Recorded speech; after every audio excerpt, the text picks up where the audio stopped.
Day 3.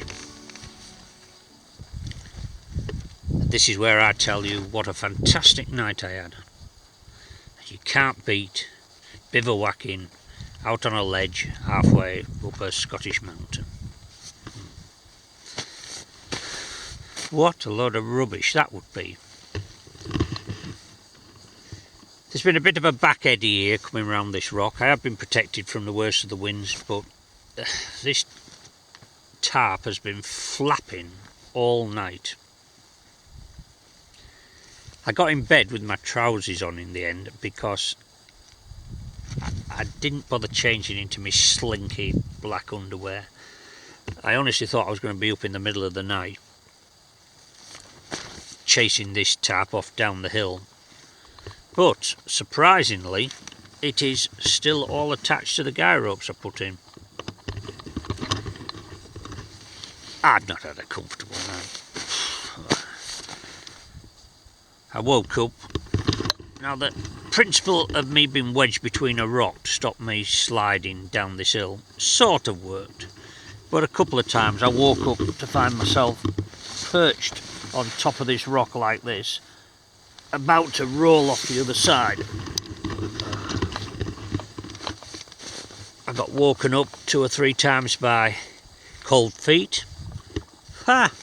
You've got an expensive sleeping bag. Down at that. Yeah. Well, it don't work if your body's trying to slide down into the bottom of the bag. Compresses the down, and when it's compressed, there's no air between it, and it loses all its insulating properties. So a lot of shuffling around to sort that out. And the basic principle of the rock there and the rock here, keeping my head and legs in place, worked.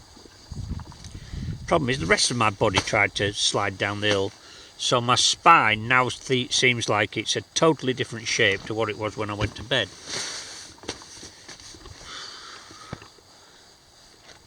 Well, it was worth it just for waking up with this.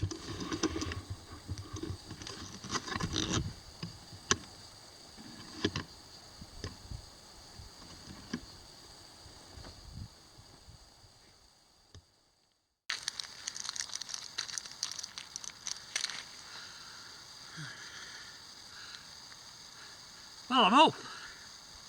You're just in time to join me for breakfast. So day 3, we're on the rations. I'm going to have 1 piece of that. Pop that away for another. And brunch bar with raisins. That's got to be good for me. And we need about 1 piece of that. Take the knife off. And there we have it. Now if you can show me any professional chef excuse me, don't worry, I'm not dying. And if it's COVID, well, I ain't going to infect anybody out here. If you can show me any professional chef who can prepare breakfast that quick, well, you will surprise me. So, spoilt for choice, which bit shall I have first? Well, I think I'll go for the brunch bar because the Snicker is a bit tastier, and so I saved that as the climax of my breakfast. Well,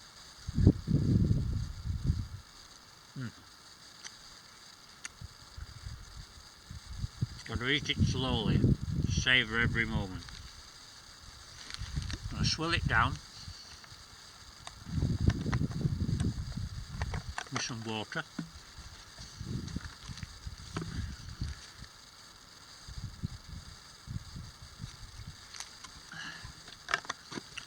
Well, I'll get on with my breakfast and we'll come back to you later when I've decided where I'm going.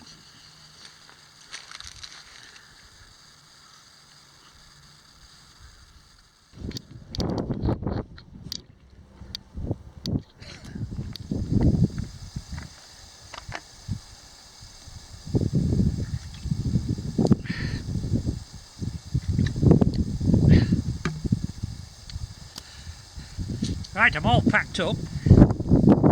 Last thing I'm going to do is that water I collected yesterday. I'm going to put it in here. I'm going to try and filter it.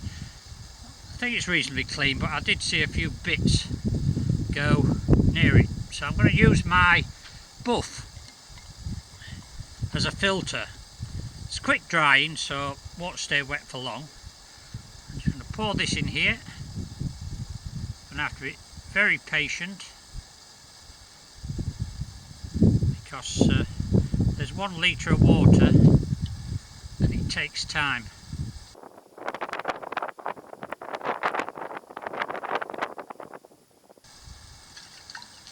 So that's it.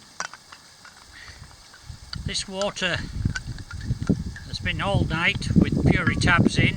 You only need to leave them in for an hour, 2 hours for them to work normally. So that should be clear, fresh drinking water. The only way to be 100% sure is to boil it.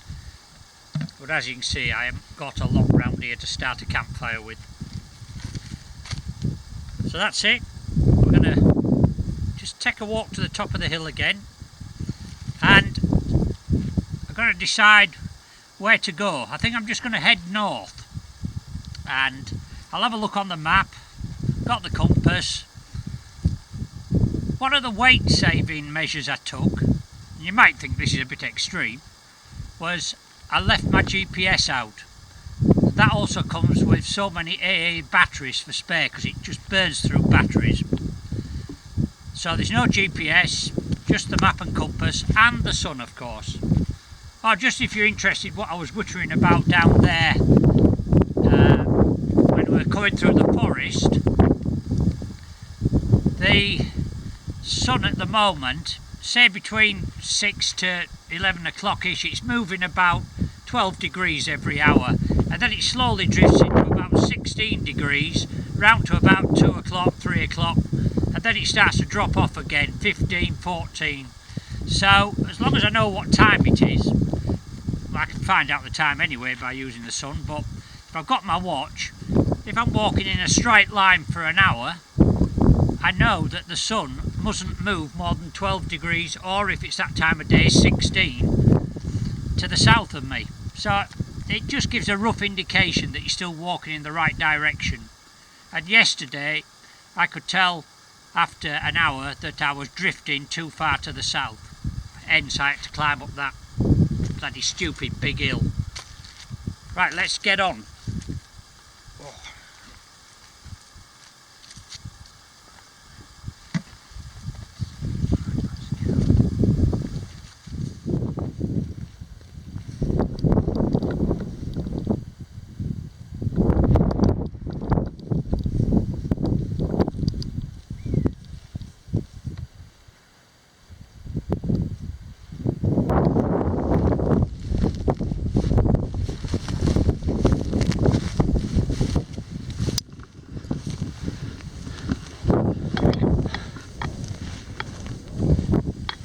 I've been traversing this landscape the last half hour, and I didn't want to go down until I knew I had a sure route, just in case I have to come back up again, of course. Now, what I've seen down there is logging,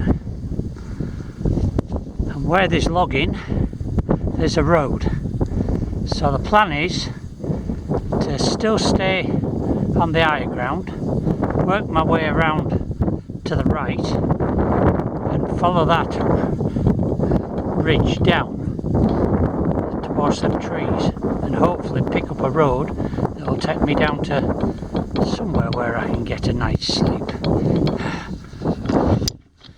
Would be nice to lie flat for once.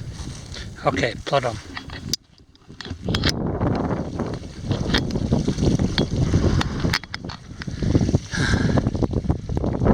So this this is why I try to stay higher up until I can see my exit point, because you find in this sort of terrain a lot of gullies like this. I knew they were here because I've seen them on the OS map, but the further down you are, the steeper the gully is. So up here I can cross at a shallow point, and I shall take advantage of this water to top my water bottle up.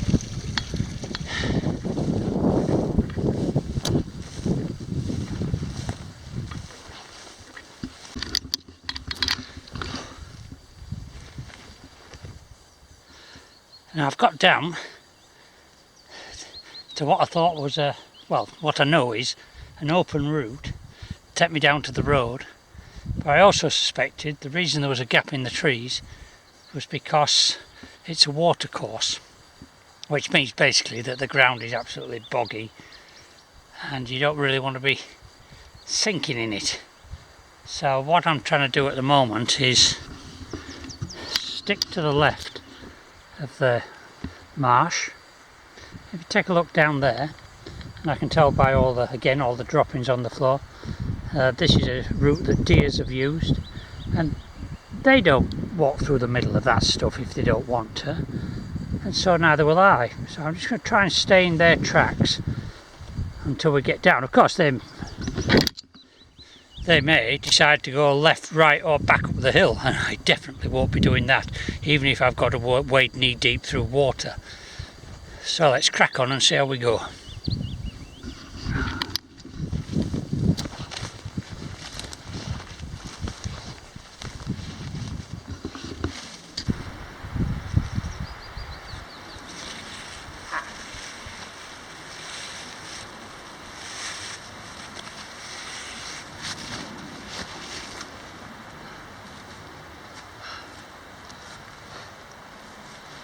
I've hit a trail, not far from the bottom. That way appears to go up, and this way appears to go down. The road's just over there, 1/4 mile.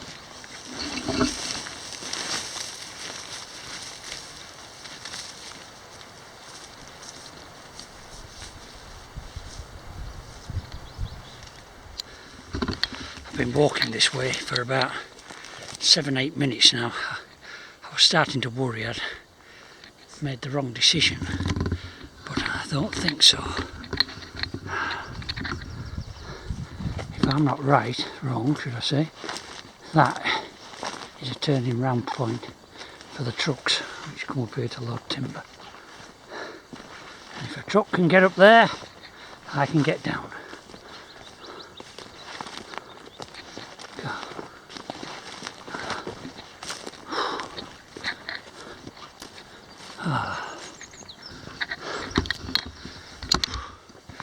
Am I happy to see that? Okay. I'm going to get my rucksack off, take my jacket off and get into something a little bit cooler. You have no idea what a morale booster that road is. From wanting to collapse back there, I actually feel like I've had a surge of energy. In fact, I think it's almost time for another bite of a Snicker bar. I'm wet through. I feel a bit chilled because I've taken the top off because of the sweat. You haven't had a wash for the last 3 days, you may say. I don't need to. I've shown this shirt before. This shirt says that you can wear it for 5 days and it won't smell. We'll test that theory out on my wife when I get home. Been able to take my hat off. I've had that on for the last 2 days. Still good looking. You're allowed to exaggerate. I don't mind a bit of flattery. Well, on that note, let's crack on and get to wherever we're going.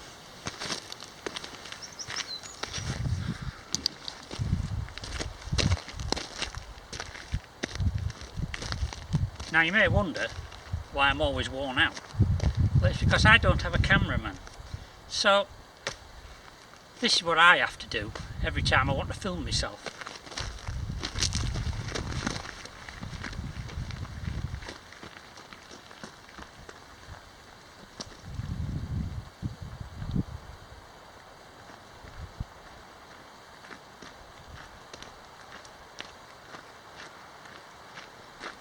Oh, look at me, aren't I fit? Oh, really cool. Oh, yeah.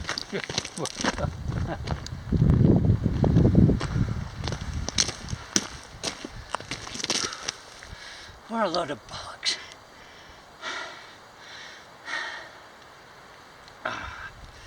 Yeah, anyway, an insight into life filming with Clarky.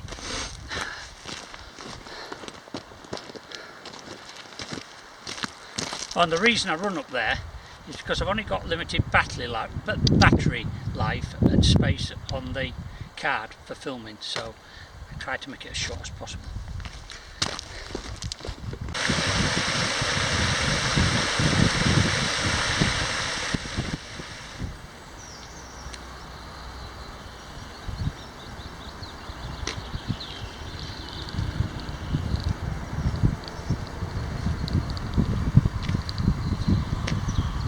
So that's where we've come from, behind. No, not the hotel. The hotel here might be Clarkys' refuge of choice, but I am now showing a certain degree of determination. I came out with my Snicker bars and my tarp. So I'm going to pass the hotel, it is difficult, and head for the next destination, which is Loch Ackery, which is straight in front of me.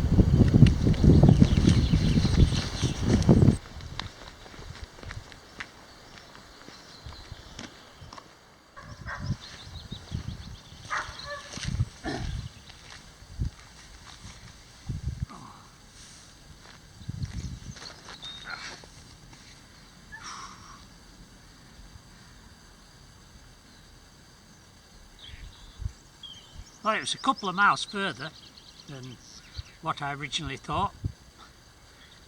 All on the road, my feet are throbbing, but here we are, settled for the evening. And special treat tonight because I didn't have any lunch, so I've got 6 chunks of Snickers and Brunchy bars for tea. Luxury. What about the view? I thought I'd keep the view to myself tonight. Oh, go on then, if you want to have a look. Ah.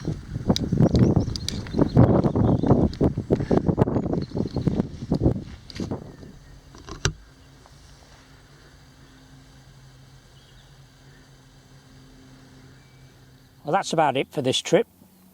Tomorrow I'll be spending a whole day walking back, but it's going to be on roads and proper maintained forest tracks, so I can't see anything going wrong there.